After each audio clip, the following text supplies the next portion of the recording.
Olá, sejam bem-vindos a este nosso encontro, Filosofia e Literatura, Literatura e Filosofia. E nós estamos, nessa série de vídeos, conversando um pouco sobre José Saramago. No encontro anterior, falamos bastante a respeito da biografia do Saramago, José de Souza Saramago, autor português, nascido em 1922, falecido em 2010, nascido em Portugal, né, no Azinhaga, e morreu nas Ilhas Lanzarote, nas Ilhas Espanholas de Lanzarote. E nesse nosso vídeo nós vamos começar a conversar sobre uma obra específica do Saramago, que é O Ano da Morte de Ricardo Reis. No Brasil, a editora que publica os livros do Saramago é a Companhia das Letras. Há uma série de edições, porque Saramago, apesar dos desafios que ele apresenta na sua leitura, é um produtor de best-sellers, né? Foi um produtor de best-sellers, e os seus livros são bastante vendidos e ensejam publicações diversas, edições diversas. Eu tenho aqui comigo uma delas, né? Pode ser que você encontre outras com uma capa distinta, mas posso garantir que o conteúdo, até por um detalhe, né, que eu vou recobrar hoje, uma exigência do autor, do Saramago, o conteúdo é o mesmo, né, e a editora muito possivelmente seja esta, porque a companhia tem os direitos de publicação no Brasil. Mas do que se trata, né, e por que a escolha desse texto? No encontro anterior, no primeiro encontro sobre o Saramago, eu comentei que o Saramago começou escrevendo o primeiro livro dele, né? É de 1947, A Terra do Pecado. Depois passou um grande período meio que silenciado da literatura, trabalhando em jornais, escrevendo contos, até poemas. Ele publicou uns textos de poemas.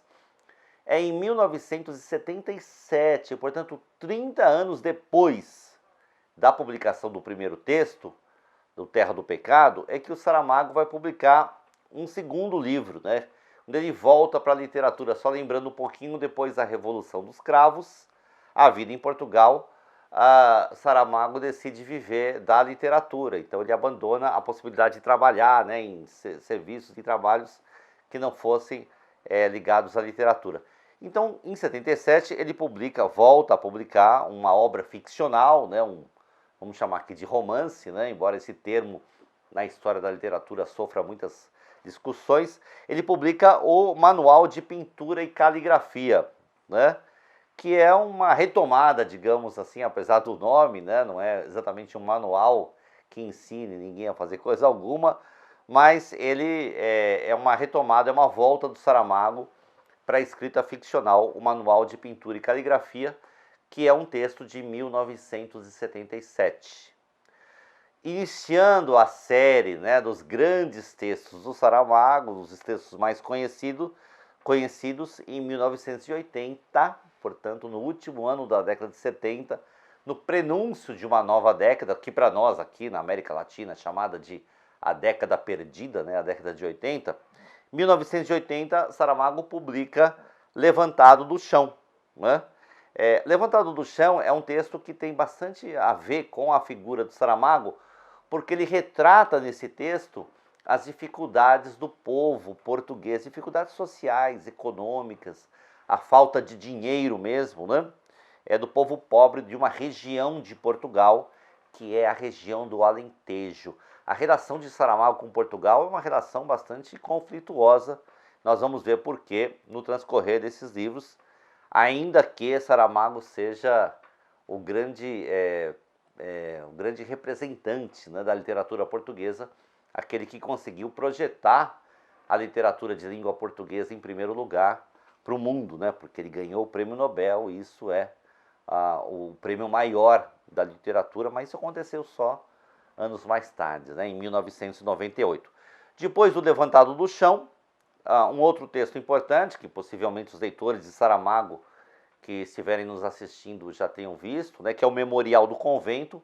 O Memorial do Convento é um livro de 1982, né, e é um livro que marca, assim, definitivamente, chama definitivamente a atenção dos críticos literários para esse autor que no início da década de 80 despertava, né, assim, 82, né, para uma pessoa que nasceu em 22, um autor de 60 anos de idade. Então, era um autor já maduro, um homem já, né, com as ideias já amadurecidas, nasce para o mercado editorial assim de uma maneira bastante espetacular. E é justamente um Memorial do Convento, que é um livro que mistura fatos reais com fatos ficcionais, história, trabalha o reinado de Dom João V, né? Saramago tem um olhar bastante crítico para a monarquia portuguesa, como de resto para toda qualquer monarquia. O Memorial do Convento é um texto bastante curioso e bastante importante. Bom, mas aí nós chegamos, né, onde eu quero chegar, que é o Ano da Morte de Ricardo Reis. O Ano da Morte de Ricardo Reis é um livro publicado em 1984, na passagem de 84 para 85, então desses aí que eu citei é o quarto na ordem, né, desde o manual de pintura e caligrafia, né, passando pelo Levantado do Chão, Memorial do Convento e o Ano da Morte de Ricardo Reis, sobre o qual eu quero chamar a atenção de vocês em alguns aspectos. Quais são esses aspectos, né? Bom, primeiro eu estou fazendo isso, né? Então, escolher uma obra do Saramago é escolher dentre muitas preciosidades. É um trabalho muito difícil, mas tem uma lógica na minha escolha. Toda escolha se pauta por alguma razão, né? Um delírio qualquer da nossa vontade. A lógica da minha escolha é que talvez nem seja esse o texto que eu mais admire do Saramago, embora eu goste de todos eles, mas a razão é a seguinte, é que eu vou propor para vocês uma reflexão sobre a história. O livro O Ano da Morte de Ricardo Reis está ambientado em uma época em Portugal e Espanha, embora seja um trabalho ficcional, que vai se ligar a uma obra futura que nós vamos trabalhar em um outro autor, é o período da Guerra Civil Espanhola, né? É a década de 30. E se discutimos filosofia, literatura, né, e as ciências humanas de um modo geral, a década de 30, os anos finais da década de 30, os anos que antecederam a deflagração da Segunda Grande Guerra, da Segunda Guerra Mundial, né, que os historiadores são unânimes em dizer que começou em 39, mas em anos anteriores, nos anos finais da década de 30, nós tivemos na Península Ibérica, assim, a experiência, uma das experiências mais desastrosas da história da humanidade, porque nós tivemos a Guerra Civil Espanhola, e a Guerra Civil Espanhola, ela desnuda os sentimentos mais animalescos, a crueldade, o que há de pior na história da guerra. E eu escolhi alguns textos que não falam exatamente, né, da guerra em si, do perspectiva histórica, mas que vão mostrando o ser humano e vão mostrando como que o ser humano estava se portando naqueles anos, até para a gente entender um pouquinho, fazer uma espécie de uma leitura psicanalítica, talvez, filosófica, do ser humano naquele instante e olhar um pouco para o presente, né? E daí a literatura serve um pouco para esse papel também. Então eu escolhi O Ano da Morte de Ricardo Reis, por quê? Porque é um fato histórico, né? Saramago está distante disso, eu repito, o texto foi publicado em 1984, então está olhando para trás, né? Está construindo uma obra de literatura olhando para o passado. No entanto, o ano de 1935, mais precisamente em 30 de novembro de 1935, morreu em Portugal um dos mais impressionantes, né, um dos mais famosos poetas portugueses, que foi Fernando Pessoa. Fernando Pessoa morreu em 1935 e Fernando Pessoa, admirado por muita gente até os dias atuais, Fernando Pessoa, ele tinha uma característica, né, na sua escrita, que era de criar heterônimos. Que são heterônimos? São personagens que ele criava, aos quais ele atribuía vida, né, ele dava quase que uma independência, né? Ele atribuía a criação de textos. Então, Fernando Pessoa assinava os seus poemas através de heterônimos, né? Então, ele criava um personagem e esse personagem tinha uma espécie de um RG, né, um CPF, digamos assim, tinha uma vida, tinha uma profissão, tinha uma história, tinha até a história da morte, né, até um momento que o personagem morria. Esses eram os heterônimos de Fernando Pessoa. E né, na verdade, dentre outros, heterônimo de Fernando Pessoa, ele, Fernando Pessoa, não escreve sobre a morte, que é justamente um heterônimo chamado Ricardo Reis. Ricardo Reis, e eu estou falando do Pessoa agora, tá? Do Fernando Pessoa. Foi um personagem criado por ele, portanto um heterônimo, né? Heteros nomos, a lei do outro, o que significa isso? É um personagem através do qual eu falo. Ele não existe, mas ele é uma espécie de um pseudônimo, né? Só que é mais do que um pseudônimo porque ele tem uma história de vida. Ricardo Reis foi criado por Fernando Pessoa. Qual que era a profissão de Ricardo Reis? Ricardo Reis era um médico. Um médico que, segundo Pessoa, sai de Portugal e vai viver no Brasil. Vem para cá, vem viver no Brasil, passa 16 anos no Brasil e volta para Portugal. Né? Só que, como eu disse, Fernando Pessoa não escreve a morte de Ricardo Reis. Fernando Pessoa morreu em 30 de novembro de 1935. O que faz o Saramago? O Saramago ele recupera o romance ao ano da morte de Ricardo Reis, começa em dezembro, em 30 de dezembro de 35, na virada do ano novo para 36.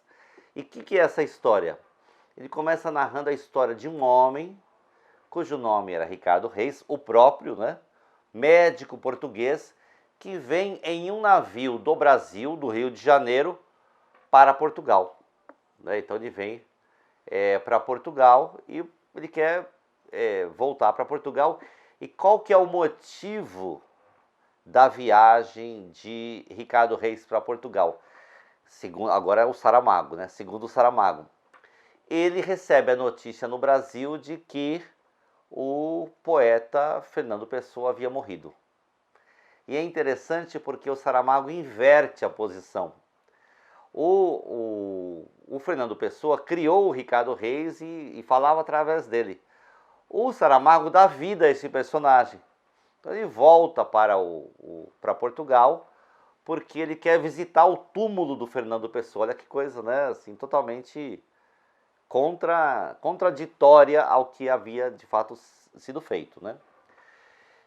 O Ricardo Reis chega em Portugal e há um problema que, digamos, extrapola a condição do narrador, que é a seguinte: Ricardo Reis não se reconhece mais em Portugal. Ele volta para sua terra natal, e isso pode acontecer com muitas pessoas, né? Sai de um lugar, passa um tempo fora, quando ele retorna, ele não se reconhece mais. Ele acha os portugueses diferentes, né? Ele acha o lugar o mesmo, contudo, diferente. Ele vê traços de diferenças na Portugal, da Portugal que ele deixou para Portugal que ele voltou. Isso é uma coisa interessante porque isso cria um vazio no Ricardo Reis. Só que acontece uma coisa que vai permear todo o enredo do texto, né? Todo o livro, é um livro razoavelmente extenso, com mais de 400 páginas.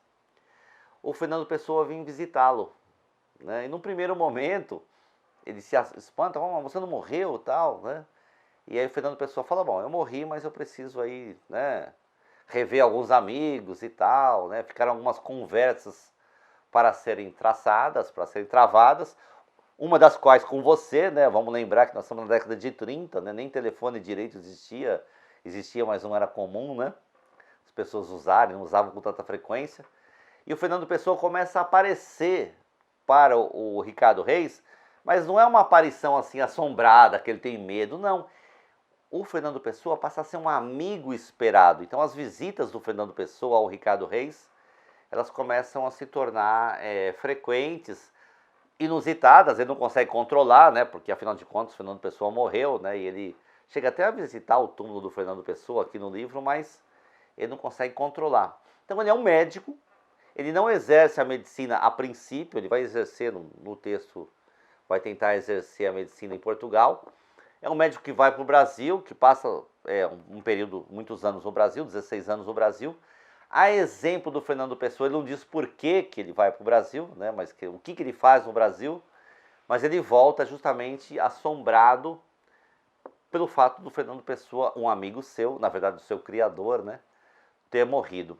E as conversas que o Ricardo Reis tem com o Fernando Pessoa são conversas muito interessantes. Por quê?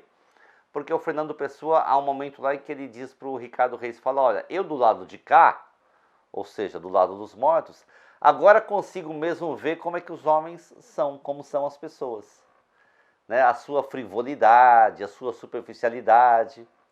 E principalmente quando elas dizem uma coisa pensando querer dizer outra. É a maneira doce e eufêmica da mentira. Né? As conversas entre Ricardo Reis e Fernando Pessoa são conversas muito significativas e muito importantes. Mas há outros elementos. O livro não é só isso, né? Há muitos elementos, dentre os quais aquele que eu pontuei a princípio, que diz respeito aos anos finais da década de 30, que vão marcar aquele absurdo, né, do mais extrema crueldade, que foi um pré-guerra, pré-segunda guerra, que para os espanhóis e para boa parte do povo português também foram anos de muito sofrimento e de muita crueldade. Mas isso nós vamos ver no nosso próximo encontro. Então até lá e muito obrigado até aqui.